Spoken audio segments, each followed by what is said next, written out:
అందరికీ నమస్కారం అండి. జగద్గురు శ్రీకృష్ణ ఛానల్కి స్వాగతం. ఈరోజే శివరాత్రి శుభాకాంక్షలు అందరికీ. ఈరోజు రాత్రి 12 లోపు ఈ కథ వినినా చదివినా కోటి జన్మల పుణ్యం కలుగుతుంది. సకల పాపాలు తొలగి దోష నివారణ జరిగి శివుని అనుగ్రహం పొందుతారు. కథ: బ్రహ్మ, మరీచి, కశ్యపుడు, అత్రి మొదలైన మానసపుత్రులను సృష్టించిన సమయంలోనే సంధ్య అనే ఒక మహా సౌందర్య రాశి పుట్టింది. ఆమె ఏమి అందమో కానీ ఆ పిల్లను చూడగానే బ్రహ్మపుత్రులు, వారితో పాటు బ్రహ్మ కూడా ఆమెను కామించేశాడు. ఆ పిల్ల పొందు కోసం తండ్రి కొడుకులు తగులాడుకోసాగారు. అప్పుడు శివుడు ప్రత్యక్షమై, మీ వంటి వారికి కామం తగదు, ఆ పిల్ల జోలికి వెళ్ళకండి, మీరు ధర్మశాస్త్ర చర్చలు చేయండి అని వారికి ఉపదేశించాడు. ఆ తర్వాత, అమ్మాయి, నువ్వు కైలాసానికి వెళ్ళి పరదేవత పరమేశ్వరుని ప్రార్థించి తపస్సు చేయమని ఆమెకు చెప్పి పంపించాడు. కానీ బ్రహ్మ అప్పటికే చెప్పలేనంత కామంతో ఉండటం వలన ఇంద్రియ స్థలనం జరిగింది. ఆ స్థలమైన రేతస్సు నుంచే 46,000 అగ్నిస్థానరులు, 56,000 బర్షిష్టాడులు జన్మించడం జరిగింది. వీరిని పితృగణాలు అంటారు. వారి జన్మ రేతనానికి కారణం సంధ్య కనుక ఆ సంధ్యకు పితృసుతనే అని పేరు వచ్చింది. ఏది ఏమైనా శివాజ్ఞ కనుక బ్రహ్మ వశిష్ఠుణ్ణి పిలిచి సంధ్యాదేవికి శివ పంచాక్షరి మంత్రాన్ని ఉపదేశించమని అన్నాడు. అలాగేనని వశిష్ఠుడు ఉపదేశించాడు. సంధ్య కైలాసానికి చేరుకొని శివ పంచాక్షరి మంత్రాన్ని జపిస్తూ తపస్సును ప్రారంభించింది.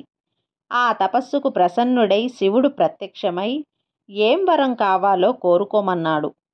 నిత్యం భర్తకు సేవలు చేసి అనుసరించటం, పతిభక్తికి పాతివ్రత్యానికి మారుపేరుగా నిలిచిపోవటం అని కోరింది సంధ్య. తదాస్తు అని శివుడు చంద్రభాగా నది ఒడ్డున మేధాతిథి యజ్ఞం చేస్తున్నాడు. నువ్వు అదృశ్య రూపంలో వెళ్ళి అతనికి తెలియకుండా ఈ అగ్నిగుండంలో దూకేయమన్నాడు. శివుడు చెప్పినట్టుగానే సంధ్య తక్షణమే చంద్రభాగా నది తీరం చేరుకొని సూర్యుడిని ప్రార్థించి ఆ యజ్ఞంలో దూకేసింది. తక్షణమే ప్రభాకరుడు ఆమెను 3గా విభజించాడు. బ్రహ్మచర్యలకు, దేవతలకు ప్రీతి కలిగించే ప్రాత సంధ్యను ఇచ్చాడు. పితృగణాలకు ప్రీతిని కూర్చడానికి సాయం సంధ్యను ఇచ్చాడు. ఆమె అంతర్మనసును మరో అద్భుతమైన సౌందర్యమూర్తిగా తీర్చిదిద్ది యజ్ఞకర్త అయిన మేధాతిథికి బహుకరించాడు. ఆ తర్వాత ఆమె మేధాతిథికి కుమార్తెగా జన్మించింది. ఆమెకు అరుంధతి అని పేరు పెట్టాడు. ఆమె తన సౌందర్యాతిశయాలకు తగిన వరుడు ఎవరా అని ఆలోచించాడు బ్రహ్మ. అరుంధతికి వశిష్ఠుడే సరైన వరుడు అని నిశ్చయించుకొని బ్రహ్మ వశిష్ఠుడికి అరుంధతి గుణగణాలను చెప్పి వివాహానికి ఒప్పిస్తాడు. వశిష్ఠుడు వివాహమాడదలచి తన కన్యకై వెతుకుచూ ఇలా ప్రకటిస్తాడు. ఇసుకనిస్తాను, దీనిని ఎవరైనా వడ్డీ పెట్టగలరా అని అన్నాడు వశిష్ఠుడు. ఎవరూ బదులివ్వలేదు. కానీ ఒక మాలపల్లెలో ఉన్న ఒక కన్య ముందుకు వచ్చి నేను వండి పెడతాను అన్నది. ఆమెయే అరుంధతి. ఇసుకను తీసుకొని పాత్రలో పోసి భగవంతుణ్ణి ప్రార్థించింది. ఉడికి అన్నమైంది. వశిష్ఠుడు ఆమె భక్తికి మెచ్చి నిన్ను వివాహమాడిన తర్వాతనే ఈ అన్నం తింటాను అని ఆమె తల్లిదండ్రుల అనుమతితో ఆమెను వివాహం చేసుకున్నాడు. ఒకసారి వశిష్ఠుడు ఆమె చేతికి తన కమండలం ఇచ్చి నేను తిరిగి వచ్చే వరకు చూస్తూ ఉండమని చెప్పాడు. ఆమె దానిని తదేక దృష్టితో చూడసాగింది. ఏండ్లు గడిచినా వశిష్ఠుడు తిరిగి రాలేదు. ఆమె కమండలం నుంచి దృష్టి మార్చలేదు. ఏకాగ్రతకు లోకం గజగజా వణికింది. బ్రహ్మాదులు వచ్చి చూపు మదల్చమని కోరారు. కానీ ఆమె వినిపించుకోలేదు. అప్పుడు వారు వశిష్ఠుడినే తీసుకువచ్చారు. వశిష్ఠుడు వచ్చిన తర్వాత చూపు మరల్చింది. ఆమె భక్తికి, పతిభక్తికి దేవతలంతా మెచ్చుకొని ఆశీర్వదించి వెళ్ళిపోయారు. అలాగే అరుంధతీదేవి ఇంకొక వృత్తాంతము ఉంది. ఒకసారి అగ్నిదేవుని భార్య 6 ఋషిపత్నుల రూపాలను ధరించి కానీ అరుంధతి రూపం ధరించలేకపోయింది. ఒకసారి 12 సంవత్సరాల కాలం పాటు వర్షాలు కురియలేదు. సప్త ఋషులకు కందమూలాలు దొరకక బాధపడుతుంటే అరుంధతీదేవి శివుణ్ణి ప్రసన్నం చేసుకుని వర్షాలు కురిసేలా చేసింది. ఇది వశిష్ఠ అరుంధతీదేవి గొప్పతనం. పూర్వకాలంలో కిరాతక నగరంలో ఒక బ్రాహ్మణుడు ఉండేవాడు. అతడు జ్ఞానహీనుడు. చాలా దరిద్రంతో కూడి ఉండి మద్యం అమ్ముకుని జీవించేవాడు. వైదిక ధర్మలు వదిలేశాడు. తన స్థాన సంధ్యాది కర్మలు చేయక భ్రష్టుడయ్యాడు. ప్రతి పనిలోనూ వ్యాపార దృష్టితో చూసేవాడు. అతని పేరు దేవరాజు. తనపై విశ్వాసం ఉన్న వారిని కూడా మోసం చేసేవాడు. అన్ని రకాల మనుషులు మోసం చేస్తూ గడిపాడు. అనేక ఆలోచనలతో వంచించి ధనం సంపాదించేవాడు. అందులో కొంచెం ధనం కూడా ధర్మ కార్యాలకు ఉపయోగించేవాడు కాదు. వేశ్యలతో గడుపుతూ అన్ని విధాలా ఆచార భ్రష్టుడయ్యాడు. అతడు తిరుగుచూ దైవయోగమున ప్రయాగ దగ్గరకు చేరాడు. అతనికి అక్కడ ఒక పాత శివాలయం కనిపించింది. ఇందులో చాలామంది సాధువులు గుమిగూడి ఉన్నారు. దేవరాజు కూడా అక్కడే బస చేశాడు. అక్కడ ఒక బ్రాహ్మణునికి చాలా జ్వరం వచ్చింది. జ్వరం చేత చాలా బాధపడుతూ ఉండేవాడు. శివాలయముకు ఒక బ్రహ్మోత్తముడు ప్రతిరోజు శివుని కథలు వినిపించసాగాడు. జ్వరంతో బాధపడుతున్న నిరంతరం దేవరాజు శివుని కథలను వినసాగాడు. 1 నెల తర్వాత ఆ బ్రాహ్మణుడు జ్వరం చేత మరణించాడు. యమకింకరులు వచ్చి పాశములతో బంధించి బలవంతంగా అతనిని యమపురికి తీసుకువెళ్లారు. ఇంతలోనే కైలాసము నుండి 4 శివగణాలు వచ్చారు. వారు గౌరీవర్ణము కలిగి శరీరమంతా భస్మం పూసుకొని రుద్రాక్షమాలను ధరించి త్రిశూలములతో శివగణాలు వెలిగిపోతున్నారు. వారు చాలా కోపంతో యమభటులను కొట్టి బెదిరించి శివరాజును యమలోకం నుండి విడిపించి ప్రయాణానికి సిద్ధమయ్యారు. ఈ కలకలం విని యమధర్మరాజు తన భవనం నుండి బయటకు వచ్చి దేవదేవుని దూతలను చూసి భయంతో వారిని ఏమీ అడగలేదు. పైగా వారిని సత్కరించి ప్రార్థించాడు. ఆ శివగణాలు ఒక దివ్య విమానం మీద దేవరాజును కూర్చుండబెట్టి కైలాసమునకు తీసుకువెళ్లారు. శివదూతలు ఆ బ్రాహ్మణుణ్ణి తీసుకువెళ్ళి దయాసాగరుడైన శివుడికి అప్పగించారు. శివపురాణం భక్తితో వినటం వలన ఆ బ్రాహ్మణునికి శివ సాన్నిధ్యం దక్కింది అని సూత మహర్షి వివరించాడు. తెలిసి తెలియక చేసిన శివపూజ మహత్యం గురించి సూత మహర్షి వివరించాడు. కిరాతకునికి శివానుగ్రహం కలిగింది. పూర్వం ఒక అడవిలో గురుధృతుడు అను పేరుగల ఒక కిరాతకుడు ఉండేవాడు. అతడు బలవంతుడు. అతని కుటుంబం పెద్దది కావటం వలన పోషించుట కొరకు ప్రతినిత్యం అడవిలో మృగాలను వేటాడుచుండేవాడు.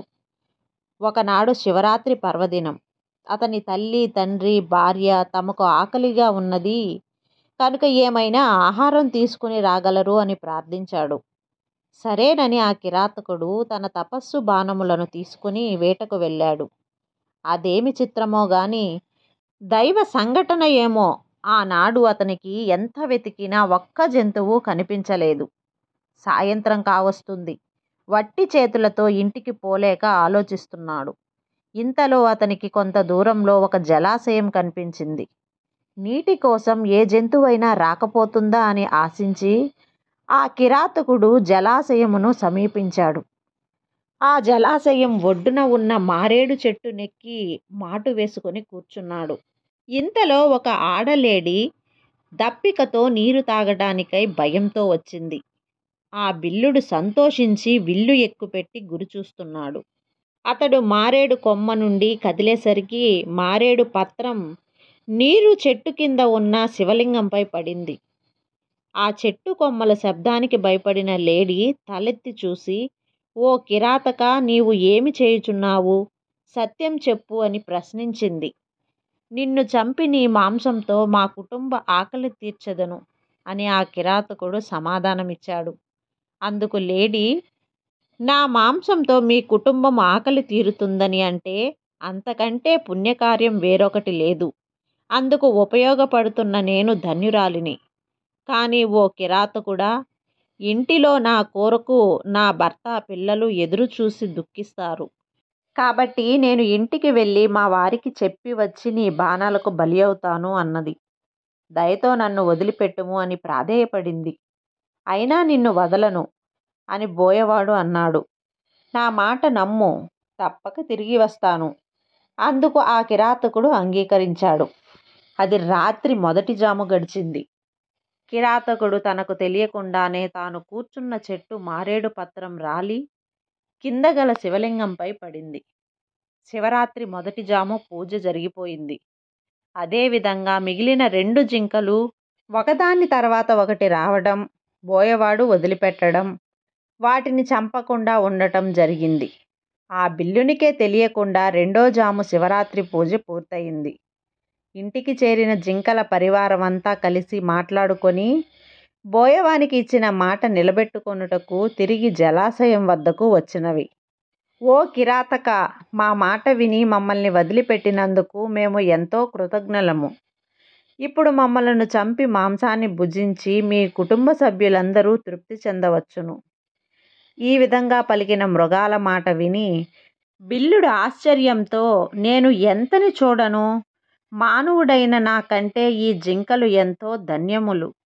వీటిని చంపి పాపను మూటగట్టుకోవటం మూర్ఖత్వమే అవుతుంది అని భావించి తన చేతిలోని ధనుర్బాణాలు కింద పడేశాడు. అప్పుడు ఆ అలికిడికి మారేడు పత్రం రాలి శివలింగంపై పడింది. దానితో పాటు పశ్చాత్తాపంతో విలపిస్తున్న బోయని కన్నీటి చుక్కలు శివలింగంపై పడింది. ఇంతటితో శివరాత్రి 4వ పూజ పూర్తయింది. శివపూజ వలన బోయవానికి అజ్ఞానం తొలగి జ్ఞానోదయం అయింది. అందువలన మృగములారా, మీరు ధన్యులు, ఇంటికి వెళ్ళి హాయిగా జీవించండి అని పలికాడు. ఇంతలో మంగళకరుడైన మహాదేవుడు ప్రసన్నుడై శివలింగం నుండి సాక్షాత్కరించాడు. శివదేవుడు ప్రీతితో ఆ బిల్లుని స్పృశించి ఇలా పలికాడు. ఓ కిరాతక, నీ వ్రతంతో నేను ప్రసన్నుడైతిని. ఏ వరం కావాలో కోరుకో అన్నాడు. శివయ్య, నిన్ను చూసిన నాకు అంతా లభించింది, నాకేమీ వద్దు అని పలికి శివుని పాదాలపై పడ్డాడు. శంకరుడు ఎంతో ప్రసన్నుడై గుహుడు అని పేరు పెట్టి దయాదృష్టితో దివ్యవరములు ఇచ్చాడు. ఓ కిరాతకుడా, ఈ జన్మలో సమస్త భోగములను అనుభవించి రాబోయే జన్మలో శృంగాబేరపురమును పాలించే రాజువు అవుతావు. అప్పుడు శ్రీరామచంద్రుడు నీ గృహమునకు రాగలడు. అతని కృపతో దేవ దుర్లభమగు పరమ పదమును పొందగలవు అని శివుడు అనుగ్రహించాడు. అదే సమయంలో శివదర్శన భాగ్యం పొందిన జింకలన్నీయు మృగజన్మ నుండి విముక్తి పొందినవి. ఈ విధంగా తెలుసో తెలియక చేసిన శివపూజకు ఇంతటి మహాభాగ్యం కలిగింది. ఇదే శివరాత్రి మహత్యంలో కూడా ఉంది. ఓం నమః శివాయ.